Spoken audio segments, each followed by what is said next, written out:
Miguel Santamaria, and welcome to a new look counting the cost here on Al Jazeera. This week, beyond the fiscal cliff. Has the United States got some real problems heading its way as its debt levels pass $16 trillion? And has President Obama picked a man in Jack Lew who can actually make a difference? Also this week, Europe through its people. Our correspondents bring you the real stories of how debt and unemployment have created misery across the continent. And those not feeling the economic pain, the chief executive of Rolls-Royce tells us how the company has actually managed to increase sales in mainland Europe. So welcome to Counting the Cost, everyone, coming to you from our new studio here at Al Jazeera's Doha Broadcast Centre. A new look for a new year. But it seems a lot of the same old issues in the economic world. We'll be looking at Europe a little later, but our focus this week is actually the United States. Yes, the so-called fiscal cliff was avoided, but it's done nothing to change the overall issue of debt in the United States. To employ a perhaps overused phrase, it simply kicked the can down the road. And here's the man tasked with picking up that can, Jack Lew, nominated by President Obama to take over from Timothy Geithner as the U.S. Treasury Secretary. Lew is currently the White House Chief of Staff, but he's a long-time Washington man. He filled the role of Director of the Office of Management and Budget during the Clinton boom years. Remember when America actually had a budget surplus? He also did a stint in private finance with both Goldman Sachs and Citigroup. But here's the perennial problem, and we'll be discussing it in a few moments. A lot of Republicans don't like Jack Lew, and in US politics, a nomination from the president isn't enough. It needs approval from across the board. Now, this is what the Alabama Senator Jeff Sessions said after the official nomination. He is the top Republican on the Senate Budget Committee. He said to confirm Mr. Lew would be to acquiesce in a policy of dishonesty to the American people. For me, no mea culpa, no excuse can erase the errors of Mr. Lew. Now, he claims Jack Lew gave false testimony to the Budget Committee 2 years ago. Previously, he'd also said, we need a Secretary of Treasury that the American people, the Congress and the world will know is up to the task of getting America on the path to prosperity, not the path to decline. Jack Lew is not that man. Obviously, the president disagrees. So Jack has my complete trust. I know I'm not alone in that. In the words of one former senator, having Lew on your team is the equivalent as a coach of having the luxury of putting somebody at almost any position and knowing he will do well. And I could not agree more. So I hope the Senate will confirm him as quickly as possible. And he had this for the outgoing Treasury Secretary. When the history books are written, Tim Geithner is going to go down as one of our finest secretaries of the Treasury. Now, as we alluded to before, Jack Lew knows about budgets, but the one in front of him and the Obama administration right now is a huge deficit, and a growing one. Now, for US debt projections, we generally look to the Congressional Budget Office, the CBO, which is responsible for predicting how policy change will affect the US budget. Now, each year it makes a 10-year projection, and indeed back in 2002, the CBO reckoned US debt for right now, 2012, would be that, around $7.6 trillion. In actuality, this is what we got. $16 trillion, almost double the estimate, and, coincidentally, about the size of the country's economy. The thing is, the CBO since 1997 has actually ended up underestimating debt increases by, on average, 40%. So if we were to take its current 10-year projection for 2021, which is $25 trillion, it could easily be more like $35 trillion once we take into account that 40% underestimate. Or here's another way of illustrating it, an online US debt clock, which kind of assaults you with this huge array of numbers. But look closer as we zoom into the corner of the board, the US national debt, increasing around $650,000 every minute, with debts of close to $150,000 per American taxpayer. So that's the problem, but how to solve it? For the United States, and, well, for that matter, any economy, growth is key. Now, the US economy is forecast to have expanded 1.5% in the fourth quarter of 2012, but it really needs to be growing at more than 4% to start eating into this debt pile. So what we want to do this week is tie the politics and the economics together, because that is how it works in the United States. In fact, as we saw with the fiscal cliff, the former ends up dominating the latter. Dr. James Boyce is joining us from London to do that. He's a visiting senior research fellow at King's College London, and also an expert in the American political model. And it's lovely to have you with us, James. How are you? I'm very well, Kamal. I'm very pleased to join with you here from London. Thank you. Let's talk about Jack Lew as a person and as a man for the job, first of all. Forget the whole politics behind it, just the man himself. He is a man from the boom years. He left George Bush effectively in his old job, with a budget surplus. Is he a man who can turn things around, though? Well, this is one of the great dilemmas. When we first looked at the Obama team who were coming in to replace George W. Bush in 2008, some of us were actually very optimistic because an awful lot of them were holdovers effectively from the Clinton era. And as you rightly point out, George W. Bush inherited not a deficit, but a surplus. What you've seen, I think, however, is a number of these people struggle to come to terms with the situation that they've inherited from George W. Bush. And I think it gives light to the idea of just what a terrible financial situation Obama did inherit, as opposed to the situation that George W. Bush inherited, that so many of them have come back to Washington and effectively ended up leaving because they've been unable, I think, to really turn the ship of state around financially. And it will be fascinating to see whether Lou can do any better in his new role. Of course, he has to get there first. A nomination is fine from your president, but you've got to get through this whole political process, which perhaps you can briefly explain for us, and your thoughts on whether you think he actually will come up against obstacles from the Republicans. Absolutely. Well, the American system of government is designed very much to have checks and balances. So whilst the President of the United States is often described as the most powerful man in the world, that isn't the case domestically. Domestically, he has to nominate any cabinet officers to the Senate, where they have to go through a vigorous screening process, a confirmation hearing. They will be brought up in front of the Senate. They'll be asked any questions by both Democrats and Republicans. This usually breaks down along party lines with all, in this case, the Democrats will vote in favor. Some Republicans may have some questions with regard to anything they might be able to dig up from his past, for example, or any philosophical differences they may well have. But usually and historically, presidential candidates have gone on to secure their place in the cabinet and been approved by the Senate as a result of that. So you think we should expect the same from Jack Lew. I was going to say that you think he specifically will be all right. I think so. There have been cases in the past, quite famously, for example, where we've had contentious Senate confirmation hearings. Even then, when they have been contentious, usually the president gets his own way. And I think we can safely say that Lew will get through the Senate when his confirmation hearings come up. OK, let's look at the situation he may inherit then. And we're talking post-fiscal cliff here. The US didn't fall off the cliff. We got this sort of, effectively an emergency law pushed through at the last second. Did it actually achieve anything? Did it really achieve anything? I think all it did was to really sort of move the debate a couple of months further down the line. Don't forget that the fiscal cliff package was put in as an emergency set of measures that would come in if Republicans and Democrats failed to get their act together and to find a long-term solution. Ironically enough, it seems that both politicians from both sides were able to somehow use those fiscal cliff measures to once again just provide a short-term measure, which maybe gets us a couple of months down the line. And this is the thing, James. Sorry to interrupt you. They know it's a short-term measure. They know it's just moving things down. It's the perpetual sticking plaster, and yet it just keeps happening. It seems there is never any real attempt to put a dent, and how you do this, I don't know, but how you put a dent in $16 trillion worth of debt.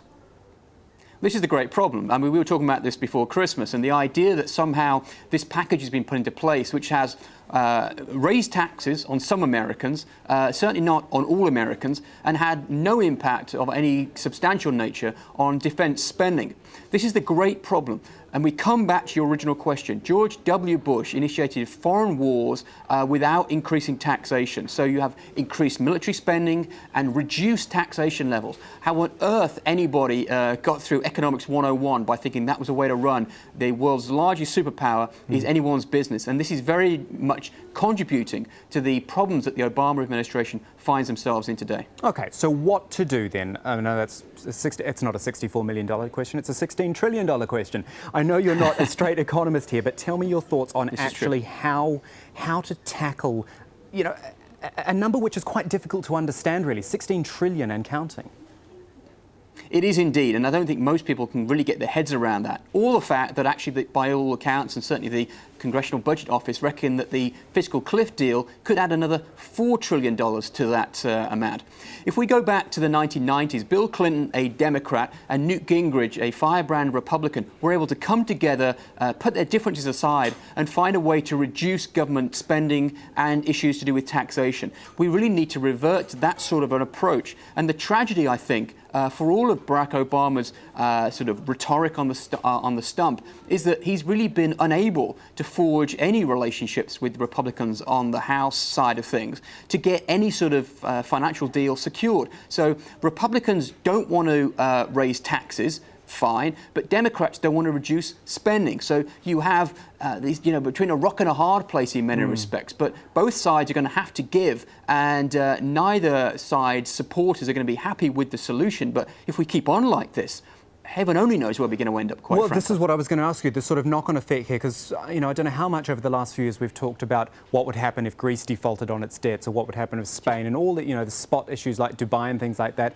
But sort of looming over the top of it is this huge debt mountain in the United States. Now, the models have been, as we've pointed out in the show already, 40% too conservative, and really the debt just keeps getting worse and worse.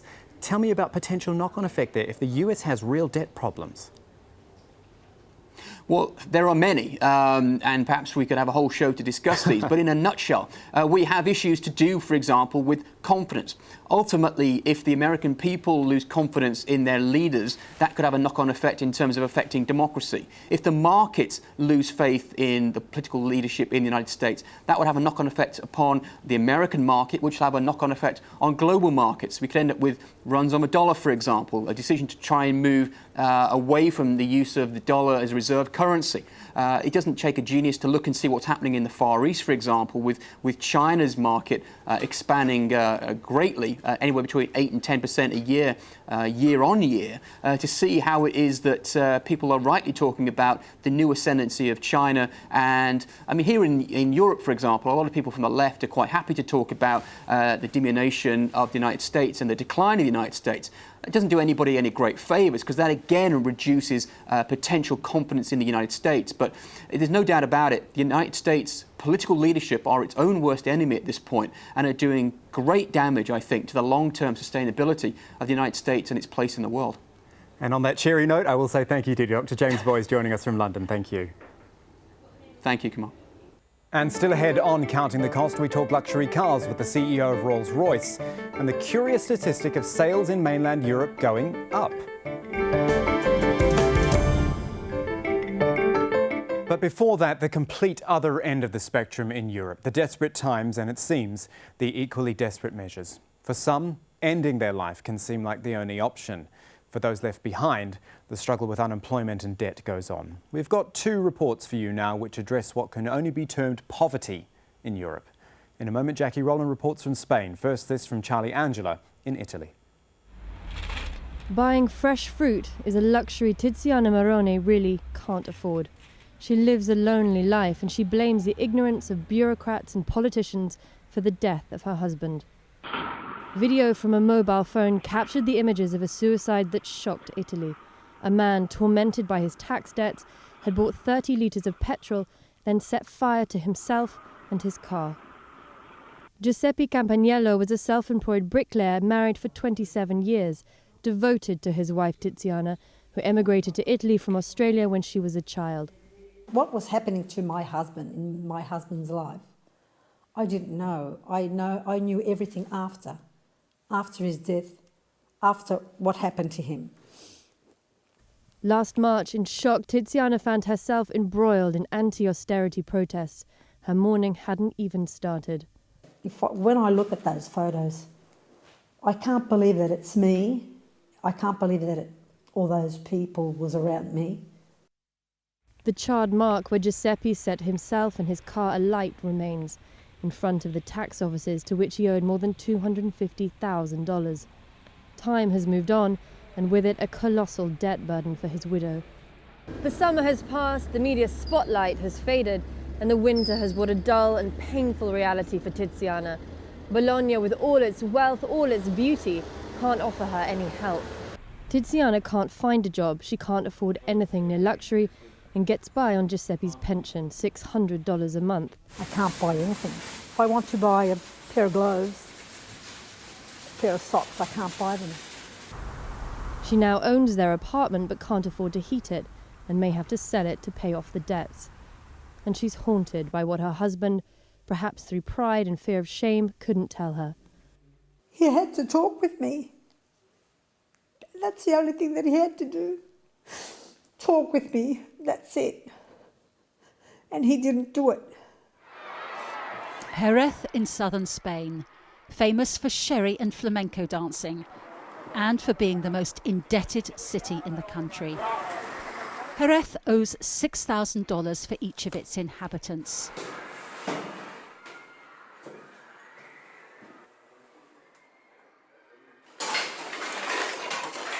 Anna lives in this rundown council block. The regional authorities are finally paying for repairs after the flats became too dangerous to live in. 2 years ago I had to move out because the ceiling was falling in. They told me to find a safer place, so I took my youngest child and moved in with my eldest daughter and her family.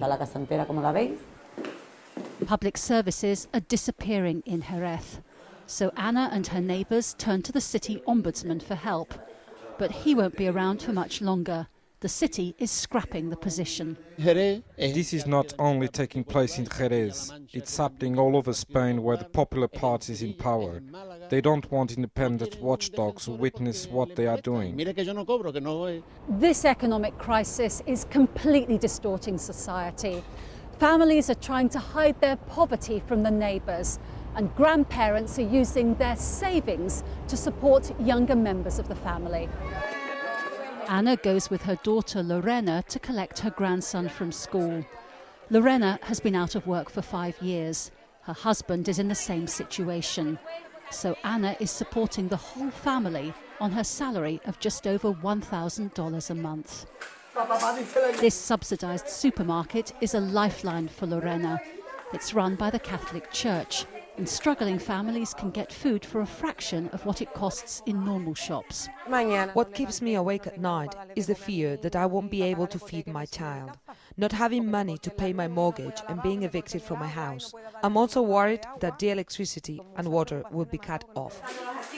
So ordinary working families now rely on charity to survive.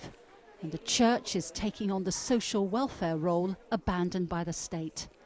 This is the grim reality for millions of people in Spain today. Finally this week, we look at the automotive industry, in particular the side that most of us never see, the luxury car market, and one of its most well-known players, Rolls-Royce. Now, it has reported record sales for last year, the third year in a row it's actually done that. We are not talking big numbers, it has to be said. It's just over 3,500 cars, actually. But what's interesting is that it's a market that's been largely unaffected by an economic crisis that's squeezed the middle class. That said, it is still quite surprising to see where Rolls has actually seen its growth. Well, waiting in our London studio to explain some of that is Torsten Müller-Utfusch. He is the CEO of Rolls-Royce Motor Cars, and we thank you for your time today. The thing I want to zero on in immediately is mainland Europe, because your sales went up 21% in mainland Europe. Now, we've already seen on this program that there's an economic crisis in Europe. How do you get extraordinary sort of growth like that? Explain it to us. Yeah, that is very much due to some countries, which is Germany in particular, which developed very well for us, and also Switzerland is doing great for us. But we have also seen in Monte Carlo, for instance, or in Monaco, quite some good business for us. Beside, I would say, France and Italy aren't as strong any longer as they had been in the past, but all other countries still were up quite okay, and the same also holds true for our home market, the UK. Luxury markets like yours do seem to hold up quite well, though, don't they, in these tough times? I know you've pointed out that it is very much on a country-by-country basis, but still, the luxury brands tend to do okay in these tougher times. Why is that? Yeah, you're absolutely right. But I would never say that we are immune as a brand against economic crises. What we are is, of course, on the other side, very well balanced all over the world. And even if you see economic downturn in some of the countries, you see also as well countries flourishing. For instance, the whole Middle Eastern region last year was perfect for us. We have seen plus 25% in all Middle Eastern markets for us, very much due to a booming economy, and that helped a lot also to boost our business. Fantastic, yeah? And the same holds true for some Asian markets, and also the United States came back, particularly end of last year, quite strongly for us. So it is definitely not all about doom and gloom in the world. You mentioned Asian markets. Tell me about China specifically, because that is obviously the major economy in the region. It is the country in Asia that people look to for growth these days. Yeah, you're absolutely right. China plays an important role also in our portfolio of markets. And China, for instance, had been our #1 markets 2 years ago, and was passed over or was a neck-to-neck race with the United States last year, and the United States won. China, I must say, slowed down in the beginning of last year a little bit, very much due to the fact that many of our customers are high-standing entrepreneurs running their own business. And with that expected change of government, there was a certain hesitation to feel and see in the market, which, by the way, after that was done, quite nicely developed at the end of the year. And I'm very positive that the whole Chinese market will recover also strongly for us. When I say recover, I mean you must also imagine that we had in former times nearly explosive growth patterns in China. And beyond that background, I was very pleased to see that also last year was quite strong for us. All right, let's get away from markets and talk about products. Your cars are very specific, very unique, very targeted sorts of things. They're not the cars that just anyone goes out and buys every day. So do you envisage a time where that might change for Rolls-Royce, where there might be a sort of, I don't know, I guess I'm saying like an evolution of the company and of its products? I mean, when you look back over the last couple of years, we have more or less tripled our sales volume compared to the sales volume in the years before. For quite some time, Rolls-Royce had been a company selling around 1,000 cars worldwide, and we have managed to bring that up to quite a substantial amount of cars. 3,500 we sold, over 3,500 we sold last year. And this is very much due also, of course, to a changed product portfolio. And on the other side, also due to the fact that we are targeting customers also in a different way. Yes, you are right. Rolls-Royce is also very much word of mouth. Satisfied and happy customers are recommending Rolls-Royce also to their friends within their peer group. But on the other side, we are also doing quite a lot of, let's say, what we call high-profile events, inviting customers for special drive events and rolling them into what the whole world of Rolls-Royce is. And it is not only that you are buying a product, you become member of a very, very exclusive club once you are an owner of Rolls-Royce. What about advancements in technology? And I'm looking at a report here which was out from KPMG only this week about the fact that the electric car technology is just not taking off as people might have hoped, and that the future of the car engine is probably actually the combustion fuel engine.